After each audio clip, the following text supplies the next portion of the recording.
नमस्कार दोस्तों, आप सभी का बहुत बहुत स्वागत है सूरज वर्ल्ड में। और आज इस वीडियो में बात होगी भारत एक नज़र में।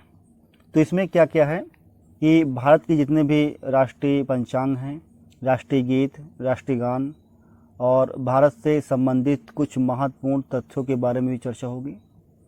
तो जितने भी इम्पोर्टेंट क्वेश्चन बनते हैं भारत एक नज़र में, तो उन सभी के बारे में चर्चा होगी आज। तो शुरू करते हैं वीडियो, देखते हैं क्या क्या है इस वीडियो में। भारत का अंग्रेजी नाम इंडिया और आधिकारिक नाम भारत गणराज्य है।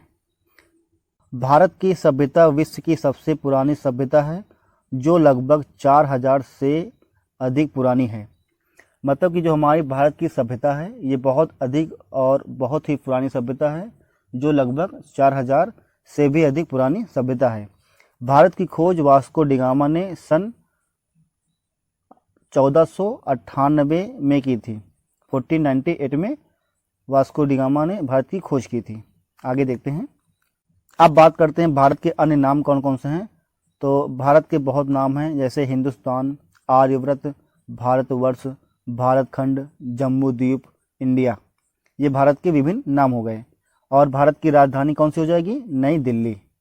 और भौगोलिक स्थिति के बारे में बात किया जाए तो भारत की भौगोलिक स्थिति क्या है?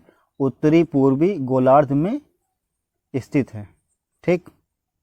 भारत का मानक समय के बारे में बात किया जाए तो 82 डिग्री सेल्सियस 1/2 पूर्वी देशांतर, जो इलाहाबाद के समीप मिर्जापुर का समय, जो ग्रीनविच माध्य समय से 5 घंटा 30 मिनट आगे है, से 82 डिग्री सेल्सियस अपॉन 1/2 पूर्वी देशांतर भारत के 5 राज्यों, वो कौन कौन से राज्य हैं? उत्तर प्रदेश, मध्य प्रदेश, छत्तीसगढ़, उड़ीसा एवं आंध्र प्रदेश से होकर गुजरती है। आगे देखते हैं। भारत का भौगोलिक विस्तार देखा जाए तो इसकी लंबाई हो जाएगी उत्तर से दक्षिण 32-14 किलोमीटर और चौड़ाई पूर्व से पश्चिम 29-33 किलोमीटर। स्थलीय सीमा की बात की जाए तो 15,106.7 किलोमीटर इसकी स्थलीय सीमा हो जाएगी। और जलीय सीमा 7,516.6 किलोमीटर, ये हो जाएगी भारत की जलीय सीमा। भारत की जलवायु कैसी है? मानसूनी जलवायु है भारत की। क्षेत्रफल 32,87,469 वर्ग किलोमीटर इसका हो जाएगा क्षेत्रफल। विश्व के कुल क्षेत्रफल का प्रतिशत कितना है? 2.4% होगा। क्षेत्रफल की दृष्टि से भारत विश्व में 7वें स्थान पर है। आगे देखते हैं। भारत की कुल जनसंख्या कितनी है? 137 करोड़। और भारत की आबादी हर 10 साल में 17.64% की दर से बढ़ रही है। भारत में महिला जनसंख्या के आंकड़े देखे जाए तो 58.64 करोड़ जो महिला जनसंख्या है, और वहीं पे पुरुष जनसंख्या है 62.37 करोड़, ये हो जाएगी पुरुष की जनसंख्या। और ग्रामीण जनसंख्या हो जाएगी 83.37 करोड़, ये हो जाएगी ग्रामीण जनसंख्या। शहरी जनसंख्या 37.71 करोड़, ये हो जाएगी शहरी जनसंख्या। लिंगानुपात के बारे में बात किया जाए तो 943 प्रति 1000 पुरुषों पर, मतलब 1000 पुरुषों पर 943 महिलाएं हैं। आगे देखते हैं। शिशु लिंगानुपात 918 प्रति 1000 पुरुषों पर हैं। और जनसंख्या घनत्व 382 व्यक्ति प्रति वर्ग किलोमीटर। भारत की कुल साक्षरता कितनी है? 74.04%। और पुरुष साक्षरता है 82.14%। और महिला साक्षरता कितनी है? 65.86%। और भारत में राज्यों की संख्या कितनी हो गई है? 28। पहले 29 राज्य थे, जिसमें जम्मू और कश्मीर को राज्य से हटा के केंद्र शासित प्रदेश में जोड़ दिया गया है। और वहीं पे जो केंद्र शासित प्रदेश है उनकी संख्या 8 हो गई है और राज्यों की संख्या 28 हो गई है। ठीक, आगे देखते हैं। ज्यामितीय आकार कैसा है? चतुष्कोणीय। आगे देखते हैं। पर्वतीय क्षेत्र का विस्तार देखा जाए तो 10.7% है। पहाड़ी क्षेत्र का विस्तार कितना है 18.6%। पठारी क्षेत्र का विस्तार हो जाएगा 27.7%। मैदानी क्षेत्र का विस्तार हो जाएगा 43.0%। अब देखते हैं जो कर्क रेखा है वो 8 राज्यों से होकर गुजरती है। कर्क रेखा पर स्थित जो 8 राज्य हैं वो कौन कौन से हैं? तो पहला हो जाएगा गुजरात, फिर राजस्थान, मध्य प्रदेश, छत्तीसगढ़, झारखंड, पश्चिम बंगाल, त्रिपुरा और मिजोरम। ये 8 राज्य हैं जिनसे कर्क रेखा होकर गुजरती है। और द्वीपों की संख्या कितनी हो जाएगी? 247। भारत में द्वीपों की संख्या कितनी है? 247, 247। अंतर्राष्ट्रीय सीमा से जुड़े राज्य कितने हैं? 17। तेल शोधनशालाओं की संख्या कितनी हो जाएगी? 22। राष्ट्रीय राजमार्गों की संख्या कितनी है? 266। बड़े बंदरगाहों की संख्या कितनी है? 13। आगे देखते हैं। अब बात करते हैं भारत के राष्ट्रीय पशु, पक्षी, पुष्प एवं वृक्ष। तो भारत का जो राष्ट्रीय पशु है हो जाएगा बाघ, और राष्ट्रीय पक्षी मोर, और राष्ट्रीय पुष्प हो जाएगा कमल, और राष्ट्रीय विरासत पशु हो जाएगा हाथी, राष्ट्रीय वृक्ष बरगद, राष्ट्रीय फल आम, राष्ट्रीय नदी गंगा, और राष्ट्रीय जलीय जीव कौन सी है? गंगा डॉल्फिन। अब देखते हैं आगे भारत का राष्ट्रीय ध्वज, इससे संबंधित कुछ महत्वपूर्ण क्वेश्चन आते हैं। क्वेश्चन पहला देखते हैं, भारत के राष्ट्रीय ध्वज को कब मान्यता मिली थी? तो भारत के राष्ट्रीय ध्वज को 22 जुलाई 1947 को मान्यता मिली थी। आगे देखते हैं, भारत के राष्ट्रीय ध्वज की लंबाई एवं चौड़ाई का अनुपात क्या है? तो इसकी जो लंबाई है हो जाएगी 3 और चौड़ाई हो जाएगी 2, मतलब 3:2 हो जाएगा। राष्ट्रीय ध्वज में कितनी तीलियां हैं? 24। आगे देखते हैं, राष्ट्रीय ध्वज में कितने रंग हैं? तो राष्ट्रीय ध्वज में 3 रंग हैं। सबसे ऊपर केसरिया, बीच में सफ़ेद, सबसे नीचे हरा। केसरिया रंग किसका प्रतीक है? तो केसरिया रंग किसका प्रतीक है? त्याग का। सफ़ेद रंग किस ओर इशारा करता है? तो सत्यता व पवित्रता पर सफ़ेद रंग इशारा करता है। आगे देखते हैं, हरा रंग किसका प्रतीक है? तो समृद्धि का प्रतीक है हरा रंग। आगे देखते हैं, सफ़ेद रंग की पट्टी में एक चक्र है, उसका रंग कैसा है? तो उसका रंग है नीला। नीले रंग के चक्र को कहाँ से लिया गया है? तो सारनाथ के अशोक स्तंभ से। अब देखते हैं भारत का राज्य चिन्ह, इससे कुछ क्वेश्चन बनते हैं। जैसे पहला क्वेश्चन देखते हैं, भारत का राज्य चिन्ह कहाँ से लिया गया है? तो सारनाथ के अशोक स्तंभ से भारत का राज्य चिन्ह लिया गया है। सेकंड क्वेश्चन देखते हैं, भारत के राज्य चिन्ह में क्या लिखा है? तो सत्यमेव जयते। सत्यमेव जयते किस पुस्तक से लिया गया है? मुंडक उपनिषद। किस पुस्तक से लिया गया है? मुंडक उपनिषद से। नेक्स्ट देखते हैं, भारत सरकार ने राज्य चिन्ह को कब मान्यता दी थी? कब दी थी? 26 जनवरी 1950 को। भारत सरकार ने राज्य जो चिन्ह है उसे कब मान्यता दी थी? 26 जनवरी 1950 को। नेक्स्ट देखते हैं, सत्यमेव जयते किस भाषा में लिखा गया था? जो सत्यमेव जयते है वो देवनागरी लिपि में लिखा गया। अब देखते हैं नेक्स्ट, धर्म चक्र के दाएं ओर किसकी आकृति है? तो दाएं ओर है बैल की, और कभी कभी पूछ लेता है बैल या ब्रैकेट में आ जाता है सांड। आगे देखते हैं, धर्म चक्र के बाईं ओर किसकी आकृति है? तो हो जाएगी घोड़े की। अब देखते हैं भारत का राष्ट्रगान, इससे कुछ क्वेश्चन बनते हैं। देखते हैं पहला, भारत का राष्ट्रगान कौन सा है? ये सबको पता है कि जन गण मन अधिनायक जय है, ये भारत का राष्ट्रगान है। जन गण मन को किसने लिखा था? रविंद्रनाथ टैगोर जी ने भारत का राष्ट्रगान जन गण मन लिखा था। भारत सरकार ने जन गण मन को राष्ट्रगान के रूप में मान्यता कब दी थी? 24 जनवरी 1950 को दी थी। आगे देखते हैं, प्रथम बार राष्ट्रगान कब मनाया गया था? 27 दिसंबर 1911 को प्रथम बार राष्ट्रगान मनाया गया। आगे देखते हैं नेक्स्ट क्वेश्चन,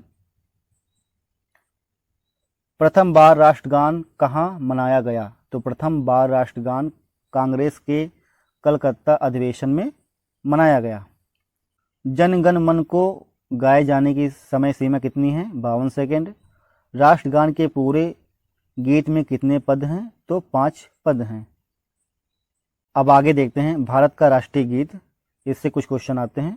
क्वेश्चन पहला देखते हैं, भारत का राष्ट्रीय गीत कौन सा है? तो वंदे मातरम भारत का राष्ट्रीय गीत है। वंदे मातरम को किसने लिखा?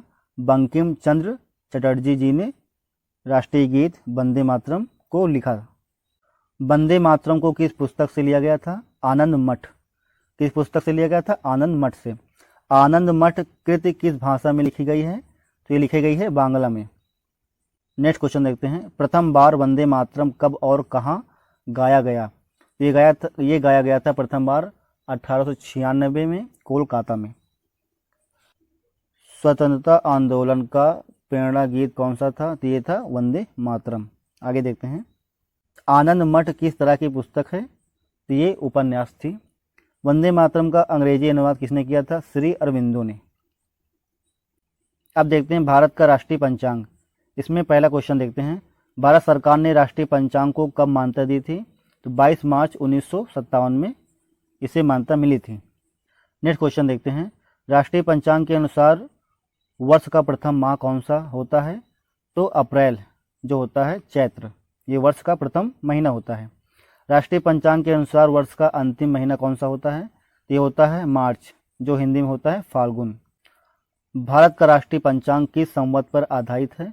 यह आधारित है शक संवत पर। शक संवत का शुभारंभ कब हुआ था? तो 78 ईस्वी में इसका शुभारंभ हुआ था। राष्ट्रीय पंचांग के अनुसार सामान्य वर्ष कब से आरंभ होता है? तो सामान्य वर्ष आरंभ होता है 22 मार्च से। लिपि वर्ष में वर्ष कब आरंभ होता है? तो 21 मार्च से लिपि वर्ष में वर्ष आरंभ होता है। ठीक, आगे देखते हैं। अब बात करते हैं भारत के बारे में जानने योग्य कुछ बातें। तो इसमें देखते हैं, पहला, लगभग 10 करोड़ वर्ष पहले भारत एक द्वीप था। इंडिया का नाम इंडस यानी सिंधु नदी से लिया गया था।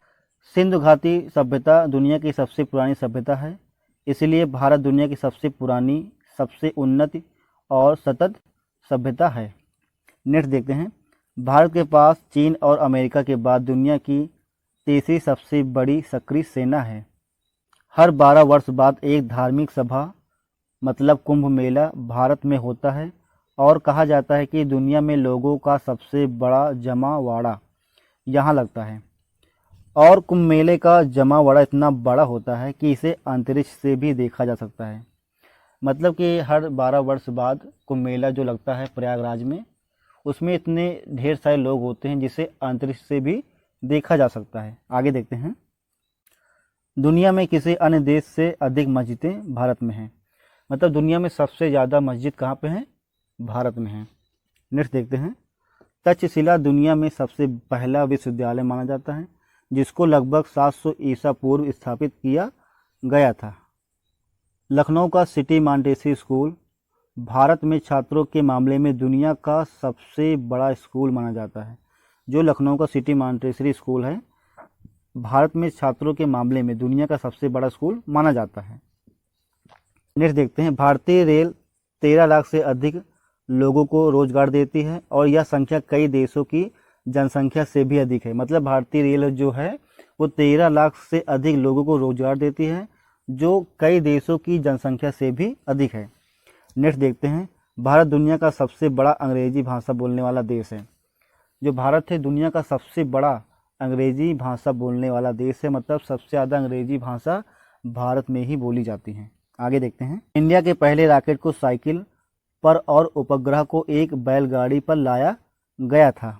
नेक्स्ट देखते हैं, लोनार झील महाराष्ट्र में एक खारे पानी की झील है जो पृथ्वी से टकराने के बाद एक उल्का के द्वारा बनाई गई थी। शतरंज की खोज भारत में हुई थी।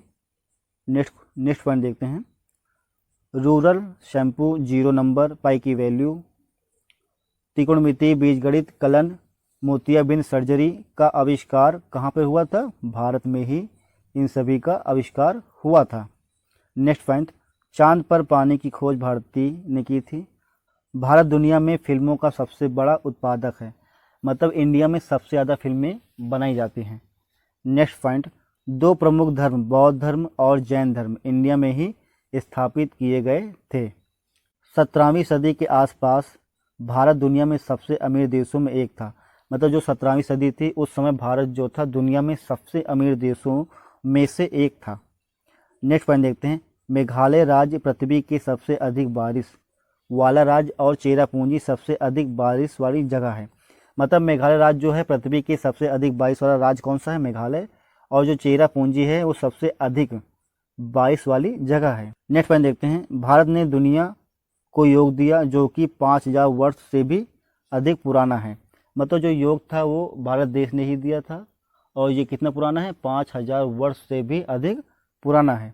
आगे देखते हैं, मार्शल आर्ट्स सबसे पहले इंडिया में ही बनाया गया था। जो मार्शल आर्ट है सबसे पहले कहाँ बनाया गया था, इंडिया में। भारत में डॉल्फिन को पकड़ने पर प्रतिबंध है। आगे देखते हैं, आगे बात करते हैं भारत की जो पहली नियुक्तियाँ हुई थी और उन नियुक्तियों में कौन प्रथम राष्ट्रपति बने, उपराष्ट्रपति बने, प्रधानमंत्री बने, उन्हीं के बारे में देखते हैं। तो देखते हैं, पहला भारत के जो पहले राष्ट्रपति थे वो कौन थे, डॉक्टर राजेंद्र प्रसाद जी। और भारत की प्रथम महिला राष्ट्रपति थी प्रतिभा देवी सिंह पाटिल। भारत के पहले उपराष्ट्रपति थे डॉक्टर एस राधाकृष्णन। भारत के पहले प्रधानमंत्री पंडित जवाहरलाल नेहरू। भारत की पहली महिला प्रधानमंत्री थी श्रीमती इंदिरा गांधी। आगे देखते हैं, भारत के पहले गृह मंत्री कौन थे, सरदार वल्लभ भाई पटेल जी भारत के पहले गृह मंत्री थे। भारत के पहले रेल मंत्री जॉन थमई जो भारत के पहले रेल मंत्री थे।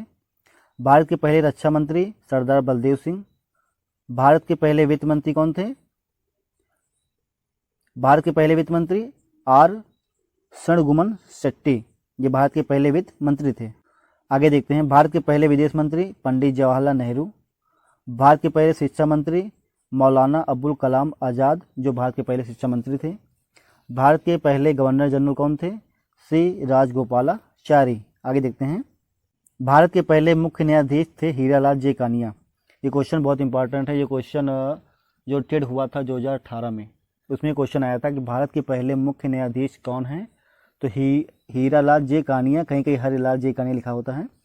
आगे देखते हैं, भारत के पहले मुख्य निर्वाचन आयुक्त कौन है, भारत के पहले मुख्य निर्वाचन आयुक्त सुकुमार सेन हैं।